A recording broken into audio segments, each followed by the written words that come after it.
Oi pessoal, tudo bem? Eu sou Amanda Loretti, sou ginecologista e obstetra e estou trazendo aqui para o YouTube um tema que dá muito assunto lá numa outra rede, lá no TikTok, que é baseado nas contas da minha idade gestacional da gravidez. Tem como eu descobrir só pelas contas quem é o pai do meu bebê?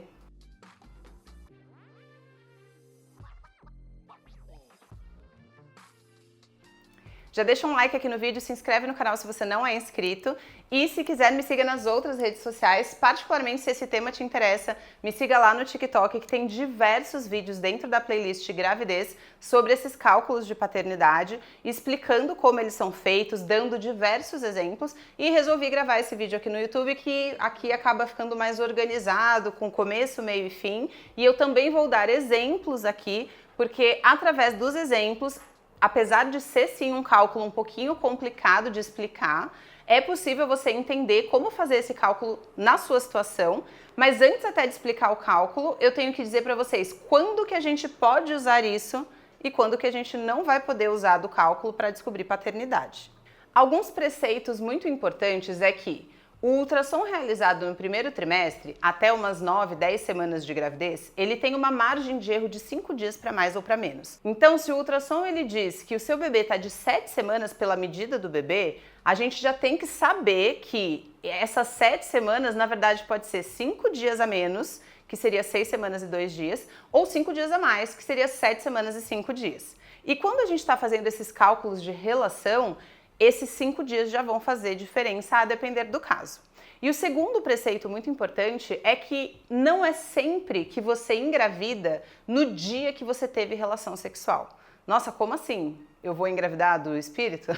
Não, o espermatozoide pode durar até 5 dias vivo no corpo da mulher. E você vai engravidar no dia da sua ovulação. Então, se você, por exemplo, vai ovular na sexta-feira, mas teve relação na terça, por exemplo, e pelos cálculos do bebê lá a gente descobre que a gravidez provavelmente começou na sexta, daí você vai falar, mas eu não tive relação nesse dia. Pois é, mas os 5 dias antes desse dia, ainda, se você teve relação nesses 5 dias anteriores, teoricamente o espermatozoide dentro do corpo da mulher pode durar esses dias. Ou seja, você não está fértil apenas no dia da sua ovulação. Você está fértil no dia da sua ovulação e até 5 dias antes. Então, essas duas informações são importantes para a gente começar a falar sobre cálculo da data provável da concepção. E aqui, concepção, como eu acabei de dizer, não necessariamente é o dia da relação sexual, mas é o dia que a gente está entendendo que se juntou espermatozoide com óvulo e, portanto, o dia que iniciou a sua gestação de agora. Bom, eu vou primeiro explicar para vocês como que é feito esse cálculo e depois eu vou pegar o calendário e dar um exemplo em que vocês sugiro, inclusive, que vocês peguem o calendário de vocês e vão fazendo as contas junto comigo para entender como que é feito essa conta. Bom, então, a primeira coisa importante é você entender se a sua idade gestacional ela está sendo calculada pela data da última menstruação ou pelo primeiro ultrassom que você fez que mostrou o bebê nessa gestação. E tem um vídeo anterior que eu vou deixar aqui no card, caso você não saiba por qual das duas formas você vai calcular.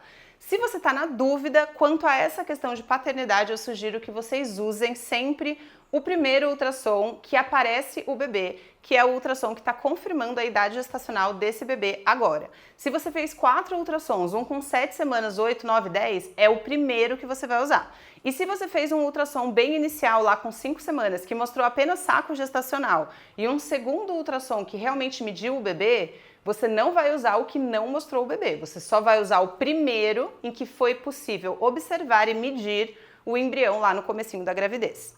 Uma vez que você vê que você tem esse ultrassom na data X e o bebê, pela medida do bebê nesse ultrassom, ele tem, por exemplo, 7 semanas. Qual que é o cálculo para você chegar numa data que é a data provável da concepção? O cálculo é o número de semanas que o bebê tem no laudo desse ultrassom, menos 2 semanas. Ou seja, tá com 7 semanas? 7 menos 2, 5 semanas. Ele tá com 10 semanas? 10 menos 2, 8 semanas. Então, vamos usar o exemplo de 7 semanas. Se ele tá com 7 semanas, 7 menos 2, 5. Eu vou pensar que da data desse ultrassom, 5 semanas atrás, é a data provável da concepção. Então eu vou pegar o meu calendário, vou pegar o dia e vou ir contando para trás 5 semanas, nesse exemplo que era 7 semanas, e vai dar uma data. Essa data é a data provável da concepção. Daí eu vou pegar essa data que eu descobri pelo ultrassom e vou ver quando que eu tive relação próxima dela. Se tem uma relação que foi bem nesse dia, é o mais provável. Se tem relação que está nos 5 dias para menos ou para mais, provavelmente foram essas relações. Se não tem nenhuma relação, daí o seu caso é um caso atípico e não dá para usar isso, e daí eu teria que te atender em consulta para tirar essa dúvida, coisa que eu faço também, tá? Existe uma modalidade aí de consultas curtas em que eu só faço esse cálculo no caso específico de vocês. Mas na maioria das vezes, quando você chegar nessa data, você vai ver que tem uma relação ali próxima e essa vai ser a relação provável de ter causado a sua gestação e, portanto, esse é o homem que é o pai do seu filho. Ah, Amanda, mas e se eu tiver 2 relações com 2 pessoas diferentes nessa data? É possível eu achar que é mais uma do que a outra? Não, é impossível. Então, lembra que eu falei que o esperma dura 5 dias e que a gente tem uma margem de erro de 5 dias para mais ou para menos no cálculo da idade do bebê no ultrassom? Então, se a gente tem 2 relações que elas estão com menos do que 5 dias, principalmente, ou mesmo menos do que 10 dias de distância entre as duas, talvez seja impossível saber a paternidade através desses cálculos que eu estou explicando aqui para vocês. E agora eu vou dar um exemplo real. Vamos lá. Ó, vou abrir aqui o meu calendário. O dia que, digamos que hoje é dia 18 de outubro. Eu tô grávida, eu fui fazer um ultrassom e hoje, no dia 18 de outubro, o meu ultrassom disse que o meu bebê tem 7 semanas. Então eu quero saber qual foi o dia, será, que esse bebê surgiu, que aconteceu a concepção, a junção do óvulo com o espermatozoide. Então eu vou fazer aquela conta que eu falei, que é a idade gestacional no ultrassom, que eu fiz hoje, 18 de outubro, menos 2. Então tá com 7 semanas, menos 2, há 5 semanas atrás é a data provável da concepção. Sugiro que vocês abram o calendário de vocês e façam essa conta comigo para vocês entenderem como ela é feita.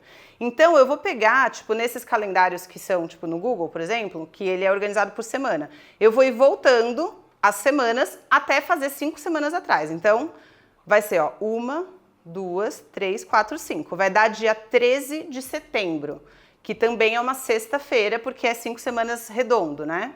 Então, eu chego à conclusão que a data provável da concepção foi no dia 13 de setembro. E daí eu vou olhar, por exemplo, nas datas que eu tenho ali das relações que eu tive. Ah, eu tive uma relação no dia 12. Ah, então muito provavelmente foi essa relação. Mas se eu tive relação com uma pessoa no dia 10 e outra no dia 13, mesmo que a conta tenha dado dia 13, se tiver outra relação com menos do que 5 dias de diferença, eu não consigo ter certeza que é dessa que está mais próxima, porque os espermatozoides podem ter se misturado e daí é impossível saber quem que engravidou.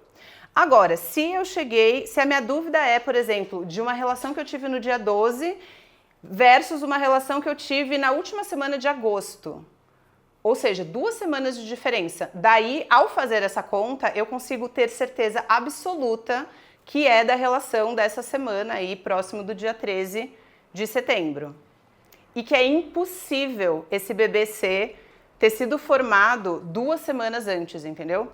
Então, quando a gente tem uma diferença de dias de mais do que 10 dias, eu consigo afirmar com certeza, se o exame foi bem feito, né, que a relação que causou a gravidez é de tal pessoa. Agora, quando a distância entre essas relações é menor, daí, infelizmente, a única forma de chegar nessa conclusão é através do exame de DNA mesmo. Bom, agora só alguns detalhezinhos, né? Eu usei um exemplo de idade gestacional redonda, né? Tipo 7 semanas. Mas, várias vezes, vai vir escrito no ultrassom assim, 7 semanas e 4 dias. Daí, a forma que eu sugiro de vocês fazerem é, por exemplo, hoje, dia 18 de outubro, deu 7 semanas e 4 dias. O mais fácil é você primeiro chegar nos 7 semanas, né, numa idade redonda. Então, se dia 18 é 7 semanas e 4 dias, 3, 2, 1. No dia 14, 4 dias antes, é 7 semanas e 0. E daí eu iria contar 5 semanas para trás do dia 14, que daria 1, 2, 3, 4, daria dia 9 de setembro e não dia 13 de setembro, né? Então, essa também é uma coisa que pode confundir um pouco. E se você não teve nenhuma relação ali próximo, sempre lembrar desses 5 dias de erro para mais ou para menos do ultrassom. Lembrar que o ultrassom precisa ter sido bem feito, né? Porque aqui é um outro campo total de que sim, é possível que o médico seja ruim, que fez o ultrassom, isso não é muito raro, né? Então, enfim, é claro que a gente está partindo de um princípio de que foi um ultrassom correto, né? E levar em consideração essa questão principal da distância entre as relações. Ou seja, se você teve uma distância de relações de 2 dias, nem adianta fazer nada disso, porque com certeza vai ser impossível diferenciar quem é o pai só por essas contas. Espero que vocês tenham entendido. Se quiserem deixar casos aqui embaixo, eu sei que esse é um tema meio ruim de deixar público, né? Mas enfim, quem quiser deixar aqui embaixo, pode deixar, que a gente pode ir ajudando a fazer as contas. Se você tem uma distância entre as relações mais longa e não está conseguindo fazer o cálculo, pode entrar em contato com a minha secretária e talvez agendar, enfim, para a gente fazer esse cálculo juntas, porque com certeza é algo que tranquiliza muito quando a gente consegue determinar quem é, e daí, enfim, é um problema menos para você pensar aí durante sua gestação. E para finalizar esse vídeo, pedir para que não haja julgamentos aqui nos comentários, por favor, porque esse é um vídeo informativo, ajudando mulheres a lidar com essa situação, que é uma situação comum, que eu recebo muito na internet. Então não se sinta culpada. Espero que no seu caso seja possível descobrir, e se não for também, enfim, tem outras formas de descobrir aí através de exame de DNA, seja durante a gravidez, mas na maioria dos casos acaba sendo realizado aí após o nascimento do bebê. Espero que tenham entendido e gostado. Se tiverem sugestões de outros vídeos, podem deixar aqui embaixo, e até o próximo vídeo.